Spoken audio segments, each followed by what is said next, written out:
क्या जोशी मठ की तरह ही बद्रीनाथ धाम भी जल्दी ही विलुप्त हो जाएगा? क्या हमारे पुराणों में लिखी हुई भविष्यवाणियां अब सच हो रही हैं? उत्तराखंड का सबसे धार्मिक शहर जोशी मठ तबाह की राह पर है। जोशी मठ में मकानों में दरारें आने लगी हैं, सड़कें अब फटने लगी हैं, जमीन धंस रही है। ये बताया जा रहा है कि धरती से कई अजीबोगरीब आवाजें भी सुनाई दे रही हैं। हालात ऐसे दिखने लगे हैं कि जोशी मठ अब कुछ ही दिनों में तबाह हो जाएगा।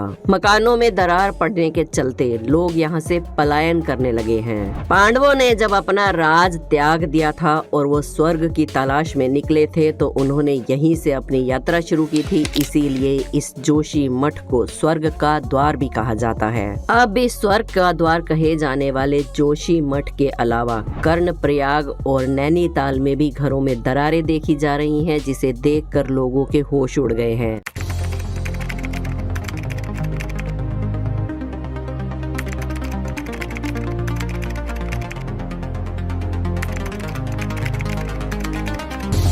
जोशी मठ के धरती में समा जाने की भविष्यवाणी आज से 500 साल पहले कर दी गई थी और ये भविष्यवाणी आज के समय में सत्य साबित हो रही है। जोशी मठ में भगवान नरसिंह की एक मूर्ति है जिसका एक हाथ पतला होता जा रहा है। ये भविष्यवाणी पहले ही कर दी गई थी कि जिस दिन ये हाथ टूट कर गिर जाएगा उस दिन नर और नारायण नाम के दो पर्वत, जिन्हें जय और विजय भी कहा जाता है, मिलकर एक हो जाएंगे और फिर बद्रीनाथ जाने का मार्ग भी बंद हो जाएगा। भगवान नरसिंह की मूर्ति के हाथ के पतले होने के पीछे क्या कारण है? जय और विजय नाम के पर्वत एक क्यों हो जाएंगे? इसके पीछे भी हमारे पुराणों में एक कथा है जिस पर हमने एक वीडियो बनाई है जो कि हमारे चैनल अनोखी दुनिया पर मौजूद है।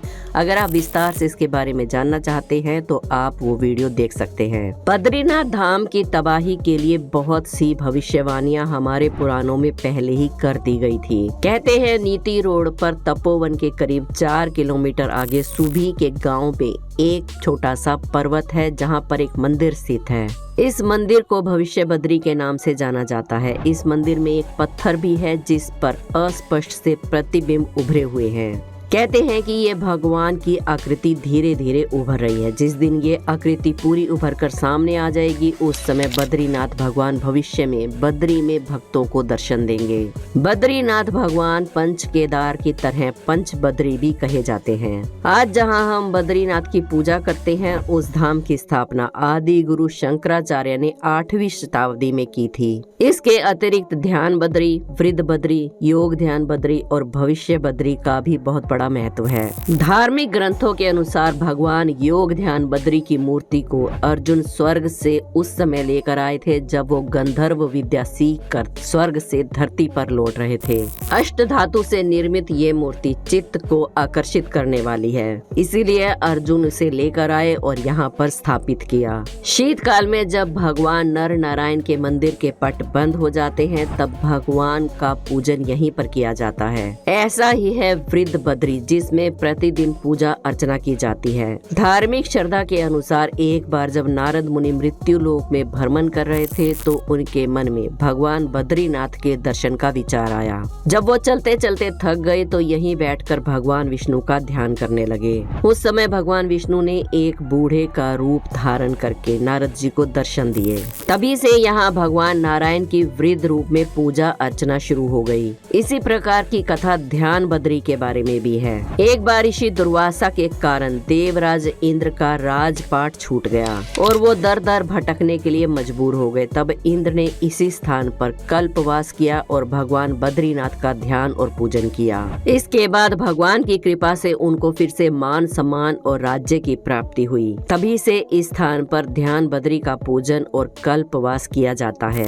लेकिन अब उसी देवभूमि उत्तराखंड पर संकट के बादल मंडरा रहे हैं। इस धार्मिक स्थल की तबाही को देखकर न सिर्फ लोग ही परेशान हैं बल्कि सरकार की भी नींदें उड़ी हुई हैं। लेकिन इतनी बड़ी तबाही को हम नजरअंदाज नहीं कर सकते। इसमें हमने क्या क्या गलतियां की हैं उस पर भी हमें नजर डालना जरूरी है।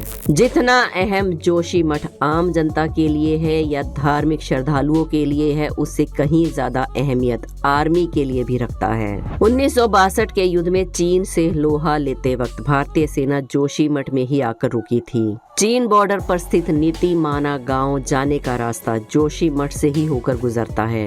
भारत की सीमा की सुरक्षाओं में रत आर्मी का कैंप भी जोशीमठ में ही स्थित है। यही कारण है कि 900 करोड़ की लागत का 4 धाम रोड बनाया जा रहा है, वो भी जोशीमठ से होकर ही गुजरता है। चीन के साथ सीमा विवाद दिन ब दिन बढ़ता जा रहा है और भारतीय सेना को सीमा तक आवाजाही करने के लिए रसद, असला, बारूद और खाना पहुंचाने के लिए 4 धाम रोड परियोजना स्ट्रैटेजिक रूप से काफी अहम हो जाती है। लेकिन कहीं यही 4 धाम योजना ही तो जोशीमठ के पतन का कारण नहीं बन गई है। आज हमें इस बात पर भी गौर करने की बहुत ज्यादा जरूरत है। इसीलिए सबसे अहम सवाल ये है कि जोशीमठ के इस हालात का जिम्मेदार कौन है और क्या जोशीमठ को बचाया जा सकता है या नहीं। इस सवाल का जवाब जानने के लिए इतिहास में जियोलॉजिस्ट ने जोशीमठ और उसके आसपास के एरिया के बारे में क्या कहा था, उसके बारे में भी आपका जानना बहुत जरूरी है। सबसे पहले साल 1939 में 2 बड़े विशेषज्ञों ने बताया था कि जोशीमठ इतिहास में आई एक बड़ी लैंडस्लाइड पर बसा है। इतिहासकार शिव प्रसाद डबराल ने भी अपनी किताब में लिखा था कि जोशीमठ में लगभग 1000 साल पहले एक लैंडस्लाइड आया था, जिसके चलते कत्यूरी राजाओं को अपनी राजधानी जोशीमठ से शिफ्ट करनी पड़ी थी। लेकिन पिछले 50 साल की ओर देखें तो 1976 के आसपास जोशीमठ में कई सारे लैंडस्लाइड हो चुके हैं, जिसकी जांच के लिए सरकार ने एक कमेटी भी बनाई थी।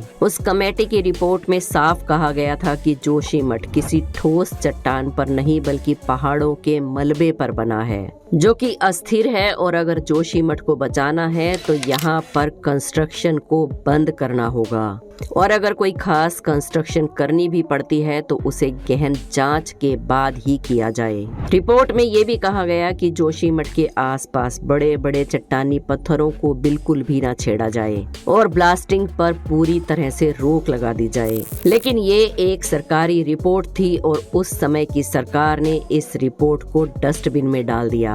बद्रीनाथ जाने वाले श्रद्धालुओं के लिए बड़े बड़े होटलों का निर्माण हुआ, जिससे जोशीमठ के स्लोप पर काफी छेड़छाड़ भी हुई।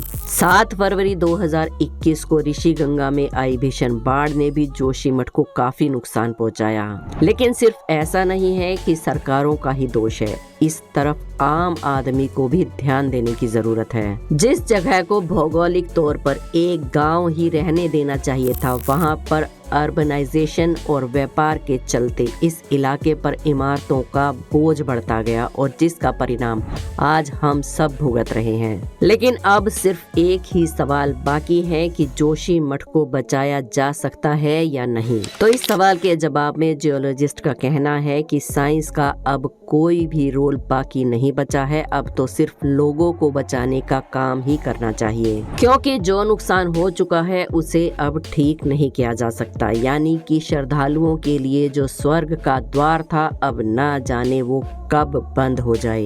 दोस्तों, वीडियो पसंद आई हो तो एक लाइक जरूर करें। हमारे चैनल अनोखी दुनिया को सब्सक्राइब करके बेल आइकन को प्रेस करना ना भूलें। कमेंट्स में ओम नमो नारायण जरूर लिखें। कल फिर मिलेंगे एक और वीडियो में। जय श्री राम।